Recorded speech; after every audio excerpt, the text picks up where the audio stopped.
The Pittsburgh Steelers are back in action this week. Yeah, that's right. Coming off the bye week, now head to Washington to face a 7-2 Commanders team. Let's hit it.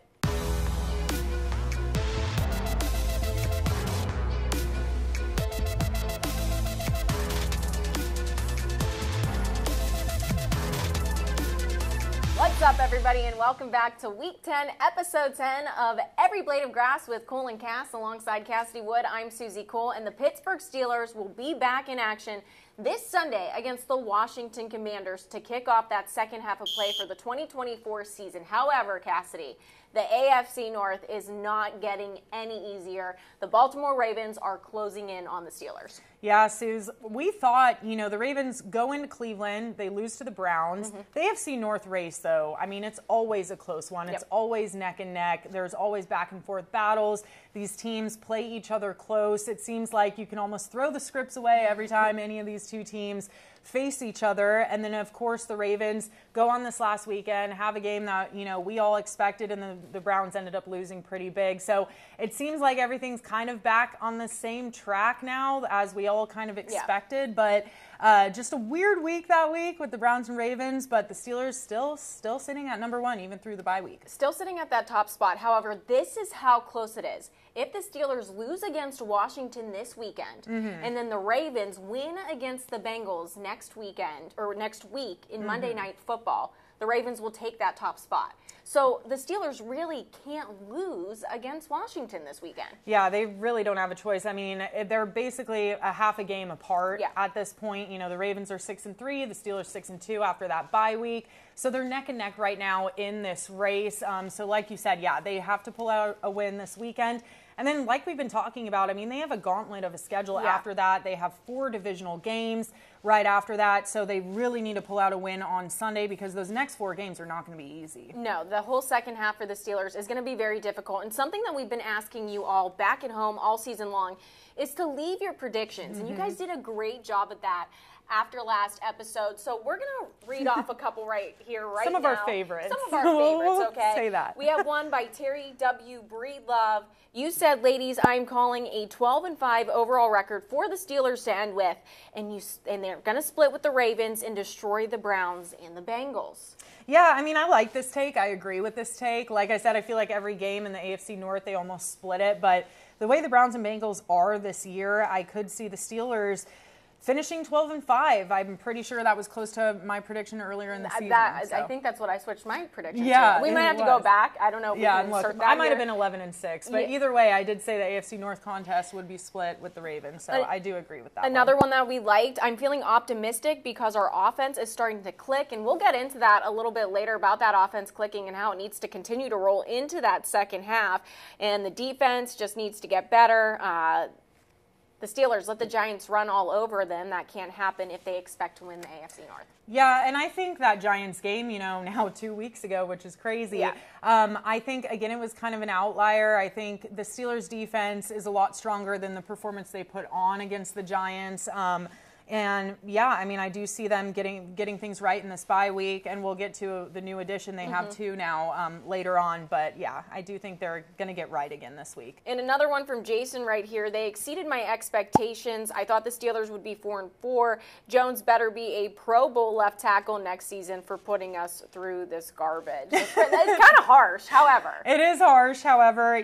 Broderick Jones, we talk about him all year and all the penalties that he's caused, and the reasoning for that is that he's not in the position that he normally plays. So we'll see what happens with that. And then, of course, the final one from Daniel Foster. The Steelers are in a much better position right now, which 6-2 after the bye week.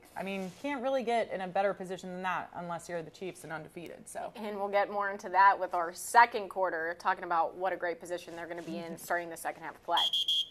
Now, the Steelers are kicking off the second half of play this weekend against the Commanders. We're going to be a broken record by the end of this podcast here today. I'm going to say it 20 million times. However, it's a good thing. Good things are on the horizons for the Pittsburgh Steelers. We've been hammering all season long the injuries that this team has been plagued with. However, Cassidy, who can the fans be excited to see back out on the field on Sunday? Yeah, it's super exciting. I think this was just a perfectly timed bye week. It's right in halfway through the season. You get these guys that are starters that have played a lot of reps. Now they get that extra time to heal up, and sure enough, 5 of those starters will be back on the field. That's Cordero Patterson, Zach Frazier, which I know a lot of people are excited to see him back out there. Corey Trice, who Tomlin seems to be a huge fan of. He mentioned him a few times on Tuesday. Tyler Matakavich and Nick Herbig was limited in practice today, but Tomlin said he should be ready to go come Sunday, obviously letting practice be our guide. But take a listen to what he had to say. We got a lot of guys who've been out who have a chance this week, man. We'll be watching their participation on a variety of levels to determine whether or not they'll be included or not. Guys like Corey Trice, Nick Herbig, C. Patterson, Zach Frazier, Tyler, all of those guys who have been out in recent weeks and in some cases an extended period of time on the cusp of it. And so we'll see where their participation leads us and what roles we might carve out for them. Along with a number of players being back from injury, some new acquisitions for the Pittsburgh Steelers ahead of the trade deadline. So let's go over this. You knew the Steelers were in need of a wide receiver. Well, now they have Mike Williams from the Jets and a defensive end, Preston Smith. Cassidy, what can we expect from these two to bring to this team now? Well, I think more than anything, it just quiets the comments about needing another wide receiver in this group. I think, you know, they were doing well with George Pickens, Van Jefferson, Calvin Austin, but now to add Mike Williams into that group is just going to do nothing but elevate their level of play. I think it's just going to give another weapon for defenses to have to, you know, worry about in Mike Williams, and that might open up George Pickens more. I think there's also going to be healthy competition there for George Pickens with him. And so I think it's going to be really exciting to see that. Mike Williams had some funny things to say today on Wednesday. It was his first day at practice. Same with Preston Smith. And he just seemed really excited to be there with Preston Smith. He said it didn't come as a surprise. He asked the Packers to be traded. He felt like he wasn't really being an asset to the Packers. And so 2 weeks ago, he asked to be traded. So when he got the call that he ended up coming to the Steelers, he wasn't shocked by it. He was very excited about it. He said, you know, for a decade, he's watched the Steelers defense play, and he just loves their scheme, love how they attack offenses, and he just wanted to be a part of it. So he feels very lucky to be a part of it now. And both of them had the chance to talk at practice, their first day with the Steelers. So let's take a listen to what they had to say. It's like, you know, I got what I asked for, and I'm at a great place with some great teammates. And, you know, I'm excited for the new start, and I'm excited for the rest of this journey for this season. Excited for the opportunity, happy to be here, looking forward to it, and, you know, ready to get this thing rolling. Newbie Mike Williams coming in hot for our halftime segment today. Back in 2012, tweeting this out right here, that the Steelers uniforms, they're looking silly. And which ones were they?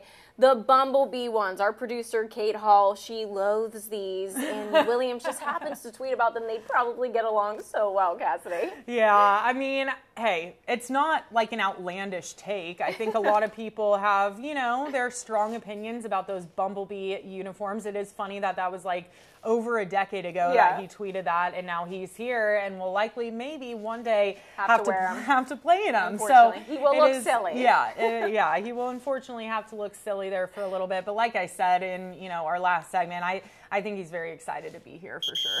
We missed these last week. It's time for CC's 3 keys to the game. The Steelers taking on the Washington Commanders on Sunday, 1 p.m. on the road. And let's get into it, Cassidy. Up first, they got to keep the momentum rolling. Yes, they just had a bye week, but Russell Wilson is on a 2-game win streak since coming back from injury. The team as a whole is on a 3-game win streak.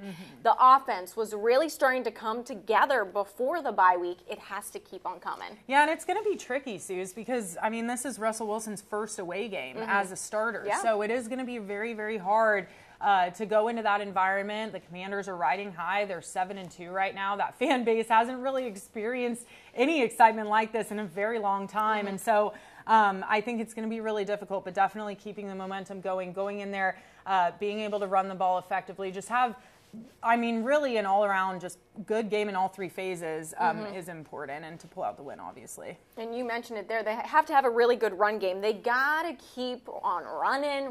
Listen to the Black Eyed Peas here, okay, Pittsburgh Steelers. The Washington is ranked 28th in rush defense, allowing 142 yards per game. So if there is a game to take advantage of the run, it is this one against Washington. Yeah, and I think Najee is going to be hungry to do that. I mean, these last 3 games, he's had over 100 yards in each game, and we've been, ever since that Raiders game, he's just ran very hungry, and it's been really exciting to see, and I don't doubt that he'll go in there and be able to do it again a 4th time. And last but not least, containing the Commanders' QB, Jaden Daniels. The Steelers aren't great against dual threat quarterbacks, and Daniels got the legs. Yeah, I think Jaden Daniels has just lived up to the hype. I mean, a 2nd overall pick last year. He's a rookie to come in and command the offense for the Commanders like he has just been really, really incredible to see. The big thing with Jaden Daniels, though, is you mentioned his legs. In 3 games, he's had huge bursts. He ran for 88 yards against Tampa Bay, 82 yards against the Browns, 52 yards against the Bears. He runs at least 3 times a game. Against the Panthers, he ran 3 times for 50 yards. He had a 42-yard run against them. He has 4 rushing touchdowns. This guy is really a running back when you boil it down. Is he a running back or a quarterback? Yeah, I mean, he's even putting up bigger numbers than Justin Fields did in those first few games. So I definitely think containing him is going to be difficult. But like I said, that new addition in Preston Smith, he's going to be part of that 4-man rotation between him, TJ Watt, Alex Highsmith, Nick Herbig. So I think they'll be able to contain him, hopefully. Oh, Cassidy. We're back with our favorite segment. We missed this so much last week just because I feel like we're geniuses with this. Let's look at the over-under, the spread for this week for the Pittsburgh Steelers against the Washington Commanders. So right now it's Wednesday. It's at +3, and the over-under sits at 45.5. So the Steelers are not favored in this one. Cassidy, I am going the under. And I'm going to say that the Pittsburgh Steelers sneak out a very sneaky little win, 20-19, because head coach Mike Tomlin is good against rookie quarterbacks, okay? But I do feel like that they keep the momentum rolling. However, it might be a little tough to get it start to get it rolling from the jump. Yeah. If that makes sense after the bye. Yeah, I do. I mean, we've said this before this season. I love Coach Tomlin as an underdog. I said I love him going into this game. You find out he's an underdog, you love him even more because he loves to prove those lines wrong, whether he's aware he's doing it or not. I am with you. I think the Steelers are going to go in, pull out a win in this one. I think it's going to be about 27-25. It will be very close. It will be very exciting, but I do think the Steelers pull out the win, and I mean, that is the over, but 45 is such an average line, so I don't see it being hugely offensively explosive, but I think that environment's going to be a little tough for the defense, and so I do see it being 27-25 Steelers. Okay, I like it. So we're both picking the Steelers to win, be those underdogs this weekend. We're going to do something fun right now, guys. For all you back home, we're going to say our touchdown scores, but we do not know who each other picked this week. So we're going to say on the count of 3. Ready? Okay. 1, 2, 3, move. George Pickens. Oh! Okay. Yeah, I just think having Mike Williams in there now, he's going to really feel that fire, and he's going to want to get into the end zone to prove something. Muth has just not scored a touchdown since October 6th against the Cowboys, and he scored one in back-to-back games. Right. And I feel like his connectivity with Russell Wilson might really come alive this game because in that first game against the Jets, when Russell Wilson was first in, Muth went on to have 51 receiving yards that game. So, I don't know. I feel like he could create some magic. I know that we said the Steelers need to rely on their run game. However, this might be a little sneaky play that they can have, okay? Yeah, I mean, I could see it for sure. And again, having Mike Williams, it opens up that pass game so much because, you know, defenders are going to have to worry about him. Maybe it leaves Pat open. So I could see either of them getting into the end zone. It is kind of funny, though. We were talking about the run game, and we both picked receivers. But, oh, well, that's how it goes. That's the game of football. That's the way she goes sometimes. All right, the Pittsburgh Steelers back in action after a bye week last week. This weekend, Sunday, 1 p.m. against the Washington Commanders on the road at Northwest Stadium. You can watch along with us, tweet at us, leave your comments and thoughts as to how the game's going to go. You know the drill, and we'll see you next time. Yeah, see you guys next week.